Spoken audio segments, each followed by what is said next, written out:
Hey y'all, it's Dr. Know-It-All. So I don't know if you know or not, but I did a live stream with Ellie in Space yesterday afternoon. So you can definitely check that out. I'll try to put a link to that in the description. But anyway, it was all about the FAA quasi-approval and how things are looking pretty solid for SpaceX in terms of getting, permission to launch their rockets. And if I'm remembering correctly, I don't remember what date it was, but it was in May of 2021 was when Starship serial number 15, launched and landed successfully. That's just the top half with the Super Heavy and the Starship. They've since done a lot of work creating Stage 0, which is the launching pad with the chopstick arms, and also, of course, getting the Super Heavy booster, created and stacking the two and testing them out and all of those things. But fascinatingly enough, Ellie and I were talking about the first suborbital launch. It'll almost be orbital if it goes correctly, because what it's going to do is launch from Boca Chica, which is in the center of the United States. It's going to go up just shy of orbital speed, and the plan is for it to touch down softly in the ocean about 50 miles offshore of Hawaii. So, 3/4, somewhere 80% of the way around the world, something like that. Anyway, it'll just be a few kilometers per hour shy of making it into orbit, or meters per second, however you want to put that. But basically the idea is that they don't want to fly it back over land as it's trying to land, because they don't know that it's not going to break up as it lands. So anyway, that's the next thing. So Ellie was putting the first launch at August 31st, and I said October 4th. Elon Musk, interestingly enough, today had chimed in about that, so I'm going to read what he said, because that's what I want to talk about. So first of all, it was in response to the Everyday Astronaut. Hey, Tim Don. He said, it's long been talked about, but having a hardware capable of doing this, in other words, getting a lot of stuff to orbit, has never been assembled or even really made it off of paper. If you know anything about the NASA Nova rocket ship, it was like a gigantic, it sort of looks like a cross between an Apollo, like Saturn V rocket, and the Soviet N-1 rocket, was just a massive kind of thing. But anyway, the idea was to build this gigantic Apollo in the 1970s and put more mass to orbit. But anyway, so it just hasn't ever been done, and now Starship is sort of inheriting that. But interestingly enough, Elon Musk had, a response to that. He said, first of all, reusability matters far more than size, which I thought was funny. But anyway, so make what jokes of that you will. If you want to look on Twitter, you can see what my response to that was. It was just for fun. But anyway, reusability matters a lot more than size, meaning that it's much more important to have a cadence of rockets that are inexpensive to get to space, rather than Apollo or Nova or whatever it would be, or even modern solutions that are one-off rockets, are extremely expensive, obviously, because what you've got to deal with is you're throwing away everything, right? Again, the airplane analogy works very, very well. If you build a 747 or a 737 and you fly it once and then you discard it, that makes flying really prohibitively expensive. So getting into space needs to be done like that.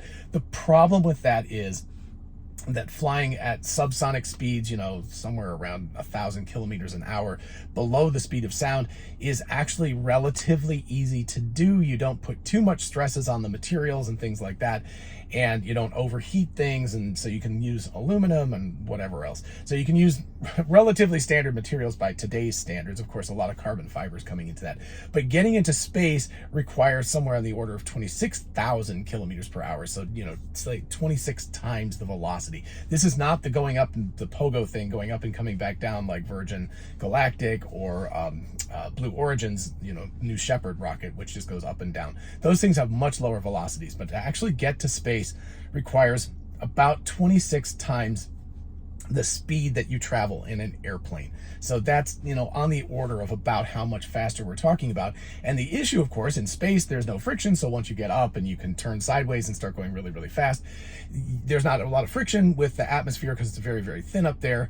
But as you start to descend, of course, you have to confront that atmosphere and use it, because otherwise, if you didn't have atmosphere, and one of the reasons why landing on the moon is so complicated is it doesn't really have an atmosphere. And I know technically, yes, it does, but it's not enough to really affect things.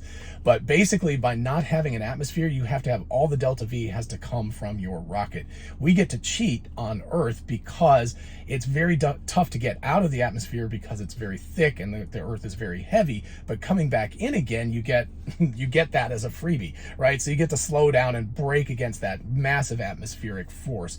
So the problem with that, of course, is that you're going to massively heat these rocket ships as they come back into the Earth's atmosphere. So we're talking thousands of degrees centigrade or Fahrenheit or whatever, you know. pick your temperature gauge and go with that. It doesn't really matter. It's very, very hot. It's very difficult for materials to withstand that kind of that sort of heating. The interesting thing, of course, is that eventually and not that long away, I mean, if we're talking about getting to the moon with SLS and everything, eventually these things are going to be coming back from the moon. And at that point, we're going way, way, way faster. And I know this in miles per hour because of Apollo. I'm sorry. I guess it'd be about 40,000 kilometers an hour. But anyway, Apollo coming back from the moon was about 25,000 miles per hour or 40,000 kilometers per hour, as opposed to 17,500 or about 26,000 kilometers per hour. So we're talking much, much faster speeds because basically, remember, you're falling. You get away from the moon's gravity well, and then you fall back to Earth. And so you have a lot more time to fall back to Earth from the moon as you're doing that. And so you have to have things that they can withstand even higher reheating, temperature gradients, things like that as you're coming back into the atmosphere. So all of that is really interesting stuff. It'll be fascinating to see whether SpaceX can do this with their current heat tiles and other solutions and things. And again, remember, the suborbital flight, which is basically orbital speeds, is going to be at that much lower temperature threshold than coming back from the moon. So if that works and they get that part working, then they're going to have to up their game to be able to deal with the much, much higher speeds. So going from about 26,000 kilometers per hour entry speeds to about 40,000. That's going to increase heating a lot because that goes by the velocity squared. So, you know, we're not doubling it, but, you know, it'll be somewhere around 3 times the amount of heat that we're talking about. So not just a little bit more, but a lot more. So anyway, really, really interesting. But here is the reason why I'm doing this episode today. Elon then responded to himself and the everyday astronaut by saying Starship is going to be ready to fly next month. It is currently June. That means July. So let's just extend it all the way to the end of the month, July 31st. He says, I was in the high bay and mega bay. Those are the 2 things where they're building these rockets. Massive, massive things. I can't wait to see them again. Late last night, reviewing progress. Then he said, so you might be thinking like, okay, Elon time. Yeah, what he actually means is the end of July means actually like December or something, or next year or whatever. But Elon, there's been a lot of stuff going on, you know, under the hood, or whatever analogy you want to use. There's been stuff going on at SpaceX, because remember, the last flight they did was over a year ago. So they've been doing a lot of stuff. I think they've been waiting on the FAA's approval and for things to become official. And yeah, there's a lot of stuff that they have to do, but also a lot of that stuff is stuff that they're already doing. So, you know, again, they've got a whole bunch of this already in hand. So I think they've been raring to go, and they were probably more ready than they were telling people. But anyway, so you're like, okay, maybe this is Elon time. Maybe it's going to be months and months late. But the next tweet he said, he responded to himself again, was, we will have a second Starship stack ready to fly in August and then monthly thereafter.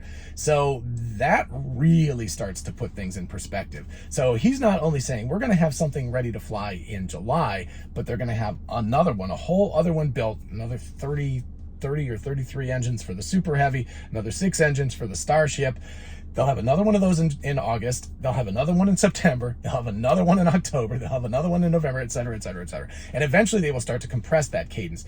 So this is incredible news, actually. This is like, I don't know, you know, it's Elon. He's gotten a lot of responses to these tweets, but I don't know that people are really registering this quite as much as it should be registered. This is massive breaking news that we're talking about, not just having one of these guys, a one-off ready to fly in July, but a cadence of 1 per month for the foreseeable future of building these entire gigantic things. And of course, each one gets better. So I can't recall. I think we're at booster 5 and 24. I don't know, whatever. We're at some high number already. They've swooped them out. But this means that if they're going to be doing that, and Elon did say they want to be static firing each one of the individual engines, I believe, on the Super Heavy and probably on Starship as well, prior to static firing all of them, they're going to have to get on this really fast because it's the middle of June already. So we're talking static fires are going to be happening probably at a very high cadence for both of these things. Then they're going to have to stack them. Then they're going to have to fuel these guys both up pretty heavily. I don't think either of them is going to be full to like 100%, but they'll probably be, you know, like 80% full of propellant, of fuel and oxidizer, and they could be ready to launch in 6 weeks. That's crazy. If that's the case, Ellie wins our bet, because she said August 31st and whoever's closest, so by default she'd be ahead. But anyway, I hope she's right. I really do hope it's July, and I hope this happens. But anyway, breaking news, absolutely huge. If you know, SpaceX can get this all working, and if they can, good gracious, guys, you're amazing. But if they can get this all working, they're going to have something that's going to be launching and getting ready to go to space and almost orbital. Basically, they'll just tune it down just a little bit so it could be orbital if they wanted it to be. So those kinds of velocities, and testing reentry, and testing soft touchdown. I don't think they're going to do the chopstick booster thing. I think they'll probably soft touchdown that in the Gulf of Mexico as well. So all of this stuff is going to be happening really, really soon. So I, for one, am super excited. My wife and I have been talking about when to do a road trip, and we're going to have to sort of keep an eye on this, because we may be doing a road trip in mid to late July. So you know, keep your fingers crossed that all this stuff goes well. I'm super excited. I hope you can tell that. Reusability to orbit, making this stuff cheaper, is the absolute holy grail. We're not going to get to Mars in any kind of economical way, and certainly not to the moon and building moon bases, if we can't do this stuff reusably. That's the primary thing that's important. So this is huge steps. Fingers crossed that everything goes well, and, you know, Godspeed to everybody at SpaceX for getting this all working as fast as possible. In the meantime, everybody have a lovely day, and I will see you in the next one. Bye-bye.